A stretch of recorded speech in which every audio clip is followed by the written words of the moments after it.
Alors dans cette vidéo, nous allons continuer la mythologie égyptienne. Bien évidemment, je vous avais donné plus de 27 la dernière fois, dieux. À chaque fois, je ne vais pas détailler, parce qu'on en aurait pour 2 minutes par dieu. On ferait des vidéos d'1 heure, et je sais qu'aujourd'hui, le format que les gens aiment, c'est des formats de 7 à 10 minutes. Alors nous allons parler du dieu Ra, qui est non pas le dieu des dieux, c'est un dieu, c'est le dieu du soleil, parce que le soleil est important, mais pas que. C'est-à-dire qu'il y a Ra, mais il y a aussi, bien sûr, la connaissance, il y a la vérité, donc incarnée par Maat, mais il y a aussi, surtout, le dieu des enfers, le dieu de l'au-delà, parce que pour les Égyptiens, l'au-delà est très important. Pour eux, nous sommes dans un passage sur cette vie sur Terre pour préparer l'au-delà. Raison pour laquelle ils faisaient l'embaumement des pharaons de manière à ce qu'ils puissent utiliser leur corps et passer avec la barque céleste de l'autre côté.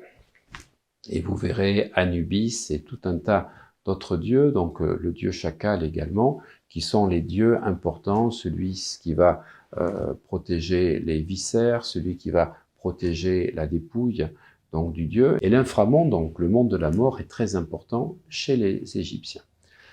Le soleil, comme pour les Incas, j'ai eu l'occasion d'en parler lors du séminaire du 24-25 juin à Arcachon, est très important. Et c'est le dieu Ra qui incarne le soleil. Ce qu'il faut savoir, c'est qu'à un moment donné, dans l'Égypte, nous allons avoir une transformation de la mythologie qui était basée sur plusieurs dieux, dans ce qu'on appelle Amon-Ra, c'est-à-dire le dieu du soleil, Amon, qui va devenir le dieu principal. Et c'est Thoutmôsis III qui va créer en fait une sorte de monothéisme à l'intérieur de la mythologie égyptienne. Et il va avoir des gros problèmes politiques parce qu'effectivement, tout le clergé égyptien va perdre beaucoup de pouvoir, le fait qu'il n'y ait plus 30, 40, 50 dieux, mais plus qu'un seul dieu qui devient le dieu principal. Alors nous allons voir maintenant, plus de détails sur Ra.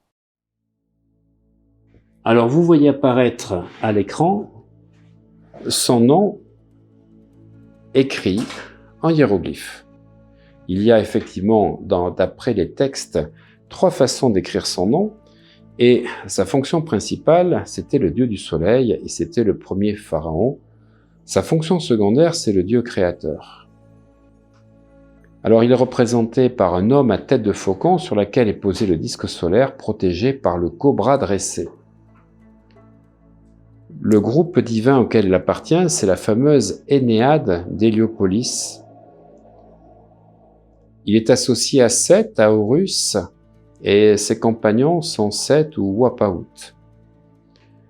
La région de culte était l'Égypte antique et c'était surtout au temple d'Héliopolis consacré au soleil qu'on le retrouvait. Alors comme tous les dieux égyptiens, il a un père qui est Nun, il a une fratrie dans laquelle on trouve Atum, Amon, Khépri et Ptah. Et son premier conjoint, c'est Ratawi. Il a un enfant qui est Harparé, et puis après il va avoir d'autres enfants sans avoir d'autres conjoints. La couleur est le jaune, il est associé au soleil et son attribut est le soleil. C'est donc un dieu solaire dans la mythologie égyptienne, il est le créateur de l'univers. On peut le trouver sous d'autres formes, écrit non plus en Ra, mais en Ré. Il apparaît sous plusieurs autres formes, Khépri, le scarabée bousier, c'est-à-dire le scarabée qui va prendre une bouse et la transformer derrière lui, qui symbolise ainsi la naissance ou la renaissance, ou encore il apparaît sous la forme d'Atum, qui est l'être achevé. Le clergé égyptien expliquait que l'astre solaire pouvait revêtir des formes différentes lors de sa course dans le ciel, Khépri étant le soleil levant, tandis que Ré était le soleil à son zénith, et Atum le soleil couchant.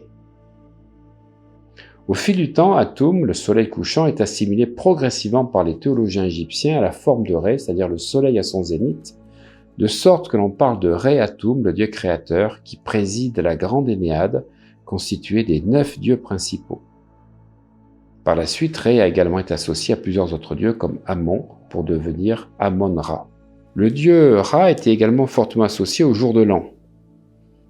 Le Haket, le jour de l'an égyptien, était l'occasion d'une fête de Ré ou fête de Ra selon un papyrus et une ostracone d'époque ramesside. Et selon deux autres papyrus, il s'agissait du jour de sa naissance. D'après la mythologie, la suite d'un long règne exercé directement sur la création et les hommes, il devient vieux et fait face à leur rébellion. Sa fille Tefnut la réprime, mais désormais vulnérable, décide de gagner le ciel. Il va la rappeler à lui et elle se transforme alors pour devenir la célèbre vache céleste Nut, formant la voûte céleste destinée à porter en son sein la barque solaire et son cortège divin désormais symbolisé par les étoiles.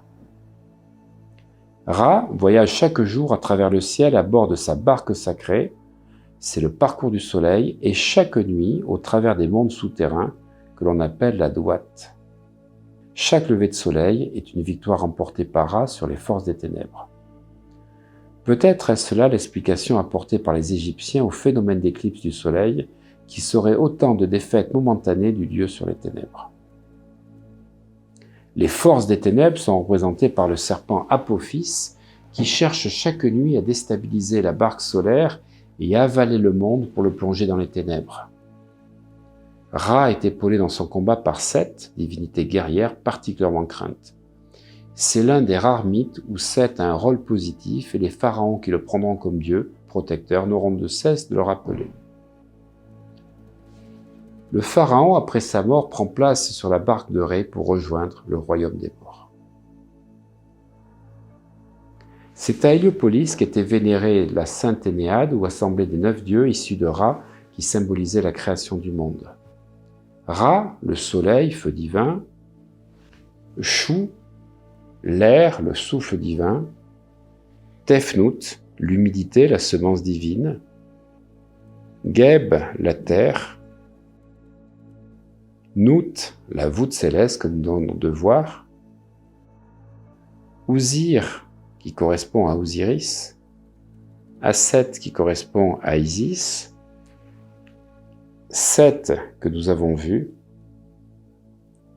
et enfin Nephthys, qui était la déesse protectrice des morts.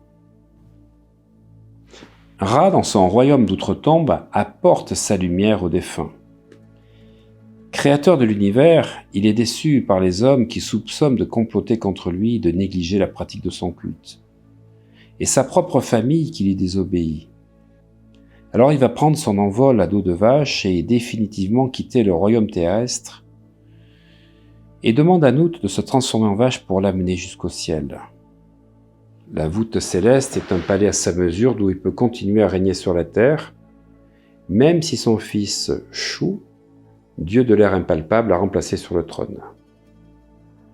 Nut lui a fabriqué un bateau appelé Manjet, et juché sur cette embarcation dotée de voiles et propulsée par la grâce du vent, Ra, tout au long des 12 heures qui constituent le jour, traverse le ciel d'est en ouest.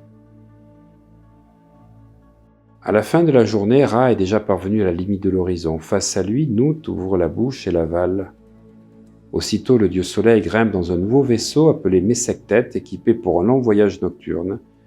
On y a installé des torches enflammées et des cordes de halage, car dans le monde des morts, le vent ne souffle pas. Emblème des pharaons, l'Uræus figure sur la couronne du roi d'Égypte et représente un serpent femelle dressé, exposant sa gorge dilatée sous le feu d'une terrible colère. Si les dieux l'arborent également, comme en témoignent les textes égyptiens, c'est que l'Uræus est avant tout le premier des attributs divins, puisqu'il est l'une des manifestations de l'œil de Ré, un redoutable instrument de vengeance. Ré, le grand dieu solaire d'Héliopolis, était le grand maître d'un monde qu'il avait lui-même créé. Mais sa puissance était telle qu'il ne manquait pas d'attirer des ennemis, et pour protéger sa personne, ainsi que l'univers qu'il a fait surgir du Noun, l'océan primordial, Ré possédait une arme terrifiante, l'Uræus, ce serpent sacré qui crache du feu pour anéantir instantanément ses adversaires. Comme autre représentation de Ré, nous avons l'Ujat, l'œil sacré d'Horus. Comme l'œil de Ré, celui d'Horus, qui représente la plénitude retrouvée, est devenu un des principaux symboles de la mythologie égyptienne. Il apparaît sur de nombreuses fresques et orne beaucoup de textes hiéroglyphiques.